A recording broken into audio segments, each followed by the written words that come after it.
What's up, y'all? Another Down the Middle podcast. My name is Nomal. I'm Ryan. And today we will be talking about the mayoral candidates for New York. Because we were both from New York, I guess. Yeah, so this is one that hits close to home. Close to home. So just going to do some updates, talk about the candidates, talk about the great DeBlasio. Oh, of course. And, yeah.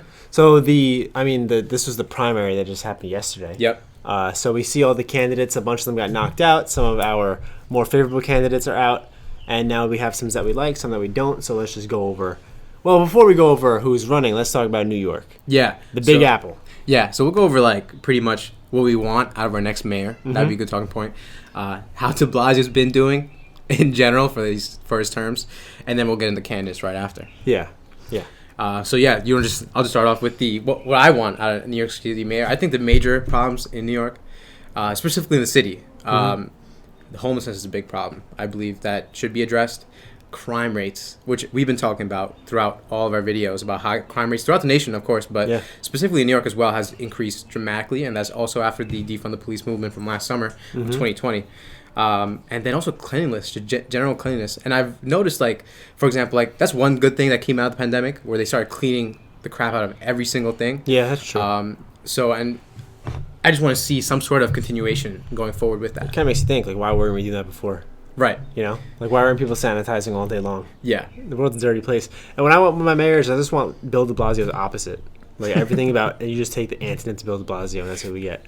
But, what we were talking about, police is a big thing in New York City, because I have the stats on where this defund the police movement has gotten New York. It is a dirty city, but it's also one of the best cities in the world. The best. So we don't want to see it decline. So we need to kind of get back to that root of what makes it so great, keep the heart of New York City strong. Because right now, with all the New Yorkers that have been New Yorkers leaving, and you're changing the identity of the city, the city will deteriorate. Yeah, and lose its identity, and then lose its, we can't really name ourselves the best city in the world anymore if we start losing the people of New York and what makes it up. Exactly. So, de Blasio, he was good with police is my biggest concern. The NYPD was his biggest concern. And his biggest kind of, it was the thing he was most proud of for years. I watched an interview between him and Hannity from 2016, I think, and all he did was rave about the NYPD because he had crime down. Yeah. So we kind of need to get back to that idea that the NYPD is something we take a lot of pride in, and we obviously fix those flaws that we have with the police department, but also make sure that they're our most valuable asset too. Yeah. And outside of that, cleanliness, homelessness is obviously a huge one. You go to the city, you see it all over. All over. But that's also in LA. It's much worse over there too. Yeah. A lot of these downtown big LA is huge. Yeah. A lot of these big cities, they have this issue. So, all right, let's get into it. Let's talk NYC first. Let's talk about what's going on here now and why we need some changes. Okay. Right? So homelessness, let me see. I have a stat. It's increased about 61% from 2002. Wow. So 61%, huge number. And that has not been addressed during de Blasio's terms at all. And that's crazy, too, because as you see poverty has decreased. We talked about in the video we did the other day, poverty was the lowest. It was 10.5% from 15%. Right. So poverty is going down, but yet homelessness is going up. Yeah. So New York City's missing the mark on that. Yeah, I don't know. Poverty's going down in terms of rates. Homelessness is going up. Less people are impoverished, but and one thing about New York is they do wastefully spend a lot.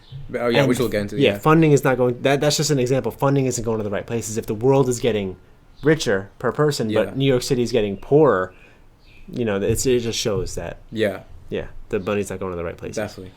Another component was the crime. So you have the crime rates, right? So I have some crime stats. Yeah. So basically, crime in New York. Let me flip over because I got it on the back. I have all these different numbers. So this was from last year this time. We have murder is up 16%, homicide 13%, shootings up 64%, rape 53%, assault 36%, larceny 66%, and then you have some other ones. So the overall crime rate increase is 30% in New York City. Mm-hmm. Obviously, police pushed out. There was the $1 million cut. And the $1 billion, I said million, $1 billion cut in funding, it goes to salary and it goes to different things, but also there was a major mistreatment of police. It was not just defund the police, but demean the police, and the police are you saw in the riots and all that they were treated horribly. Yeah. And this has led to 2.6 NYC police officers, 2.6 thousand NYC officers leaving the force. and then 2,600 retiring. So yeah, and the last thing we want is what happened in Portland, where the firing squad, they all or no, what was the it official was the name? rapid response team. Rapid response team. Yeah. Just all 50 of them just was it? They quit. They quit. They just quit. That's simultaneously. yeah. Simplest way to put it. Quit, and in the middle of a 1,600% increase in crime. Yeah. So that's the last thing we want, and we're definitely experiencing the increase in crime in New York City as definitely.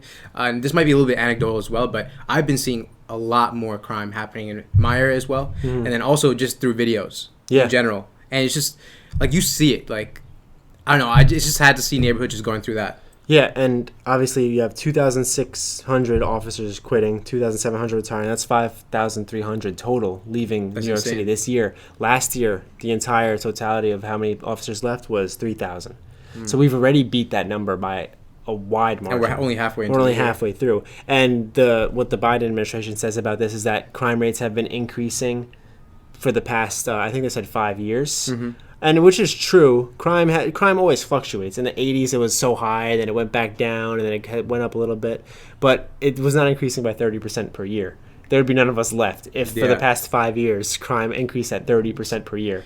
Yeah, it wouldn't be a city anymore. Yeah, exactly. Yeah. So that's not the reason is defund the police, and obviously bail reform. The Biden administration is big on bail reform. They're letting a lot of people out of jail. They dropped all the charges for NYC looting. Oh, you dropped the ring. Yeah. They dropped all the charges for NYC looters and rioters last year. So I mean, they dropped the charge for all NYC looters. Yeah.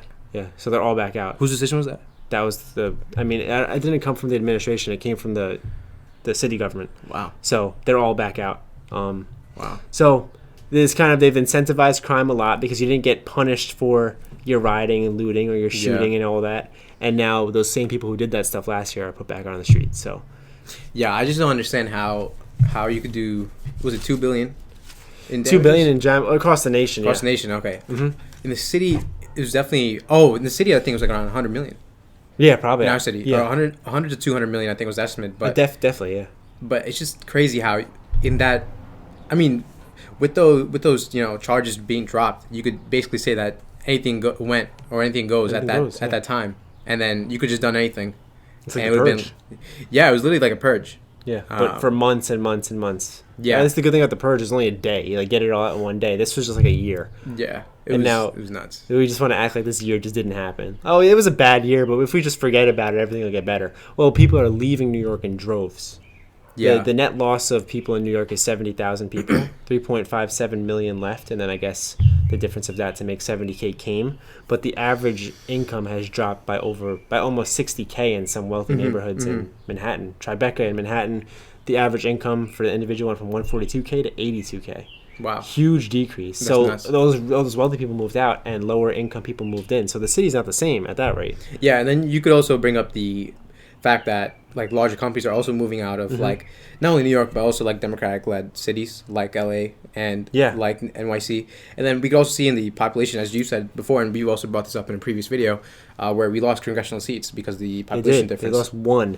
There's a $34 billion net loss of income with that shift of people moving out. And the thing about cities like New York City and California, as expensive they are to live, population never goes in that negative direction. Right. Every year, California, this was the first time in 180 years or 120 people moved out instead of in. Same thing in New York City. This doesn't happen. No. Especially in big cities like you can't blame the cycle. You can't say it's a cycle when all this stuff is popping up that are anomalies. Yeah. And then my third point was the cleanliness, but I don't have any really. It's more like it's a dirty place. Yeah, it's just a dirty place. Really, not much to say about that. I don't know. I think the rats are this big. Yeah, I mean that's not even clean. That's like genetic mutations. It's so dirty. They're nuts. They eat the germs and they grow. Yeah, I mean they're on the subways with us, so it's ridiculous. But they get them for free. So the funny thing is that the guys with the rat masks. Have you ever seen those videos? Yeah, rat mask with a suit on. Yeah, and he has a tail on. Yeah, that's basically what they look like. That's hilarious. The rat going to work every day on the subway. It's crazy, bro. Crazy. I mean, the city is dirty. Obviously, stats on homelessness and cleanliness are tougher to come by, but they're both huge issues. For sure. And if you are in the city for just a day, you see both of them. Just a day. You don't need much. And then it's talking about anything else you have statistic-wise on the city? City? Well, no. Because I want to talk a little bit about DeBlasio. Okay, yeah, we can move on to DeBlasio. Okay, so there's a thing. If you're not from New York, then you probably don't know this, but literally everyone in New York does not like Bill DeBlasio. There's no one who likes him. Nobody likes him. He basically ran uncontested, and he got elected, and he served a decent amount of years now, but his term limit is up. Nobody likes this guy. More people like Governor Cuomo than like Mayor DeBlasio, and he is I like Governor Cuomo better than DeBlasio. But 9 sexual assault charges. He made $5 million from a book about COVID when he killed the second to more people than any state in the nation, and people like Cuomo more. Literally, a third of the deaths at a point were due to Cuomo's mistake. Yeah, a huge mistake, and just like a really, really dumb mistake too. Yeah, we'll talk COVID a little bit, but I mean, DeBlasio is cringeworthy. He's not the most intelligent. He avoids questions. He looks weird. He acts weird. He acts weird, yeah. He comes off as like, arrogant and like kind of like stupid. How about creepy too? Creepy. He's a creep. Yeah, he's a creep. He has a tendency when things are bad, he makes them worse by just talking. Like seriously. He's just some petty stuff. Like we'll start off with the petty stuff. Like he killed a groundhog on Groundhog Day. Like he dropped the groundhog and killed him. What does that mean for spring? Like, yeah, for real. DeBlasio just canceled spring. We go from just fall to summer. He's a Red Sox fan. Oh my freaking goodness! Like he'd get jumped just for that. Yeah, forget about everything else. Man, he was perfect. He's a New York City mayor. He's a Red Sox fan. Are you kidding me? How do you? I don't know how this guy got elected. He had this whole thing with the French fries and the vaccinations, where he's sitting up there, he's eating French fries, and he's talking with his mouth full about how if you get vaccinated, you can get free French fries. Yeah. Oh my God. He was up in Dikers, and then he had a press conference, and then it's a lot of the population is like mostly Hispanic. Yeah. And then he said, "Do you know what que lo que means?" It's like what's up in Dominican say a lot. And then at the press conference, he's just going through his papers. He's like, "Que lo que." And then everybody just went crazy. But I was like, "Bro, that's so corny. Like, shut up." That's like what Joe Biden did too. Jill, yeah. What did she say? She said, it was so bad. If you haven't seen that video, go look up Jill Biden speaks Spanish, and you'll probably delete YouTube. Obviously, COVID was a mess. Him and Cuomo have no relationship, which is a huge thing. When your governors and your mayors don't have a relationship, that's a big thing. Obviously, they don't need to work in perfect unison. Yeah. And you have a lot of instances like Florida. You have a Republican governor, and you have a lot of Democratic mayors. But they need to get along a little bit. Because one thing that you saw in Florida was they came after DeSantis about his Publix COVID vaccination thing because he had funded Publix more than anyone else for the COVID vaccinations because there are more Publix than anything. But they donated a lot of money to his campaign. So they said, he's doing that because they donated his campaign, so he's giving them money. And then the Democratic mayor of one of the cities there said, no, that's not the reason why. He saved a lot of lives by doing this. Cuomo and de Blasio don't agree on anything. They do not like each other at all. Yeah. Yeah, and between the two of them, New York is the second worst state for COVID.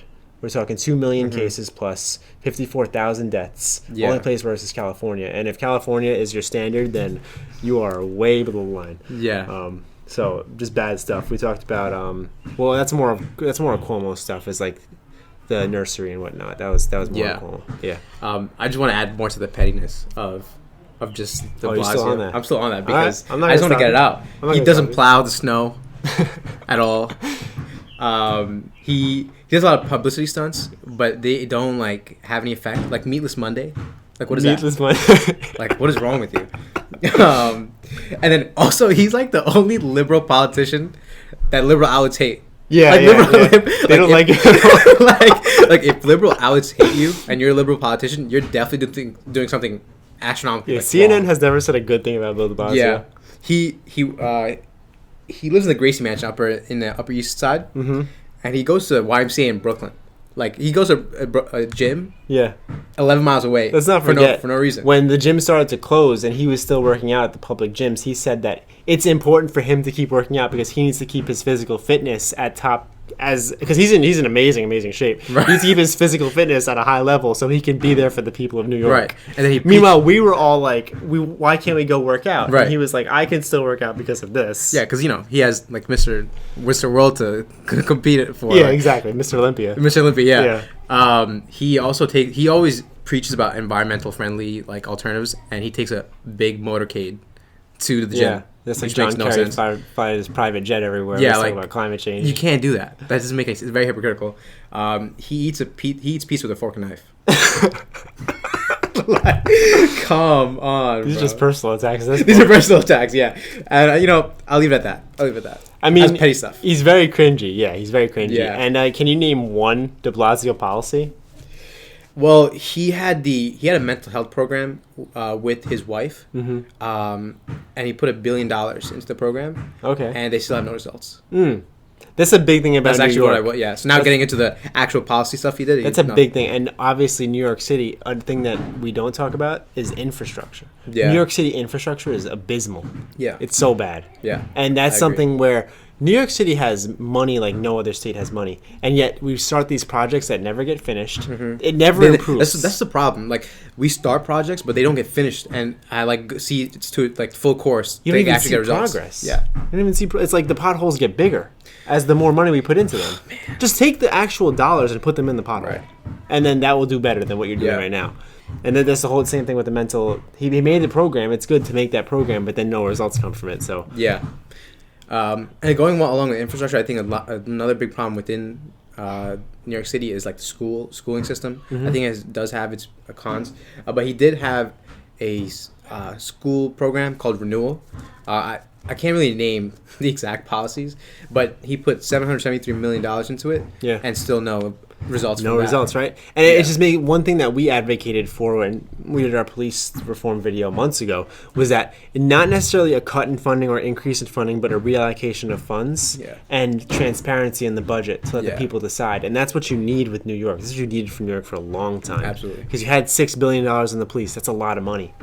Yet we didn't have that. Police reform involved him cutting $1 billion out, which is another one of his policies. Where one thing that I really don't like about him was when he was a couple years ago, the biggest thing he was proud of is the NYPD. He was more proud of how the NYPD was dropping violent crime.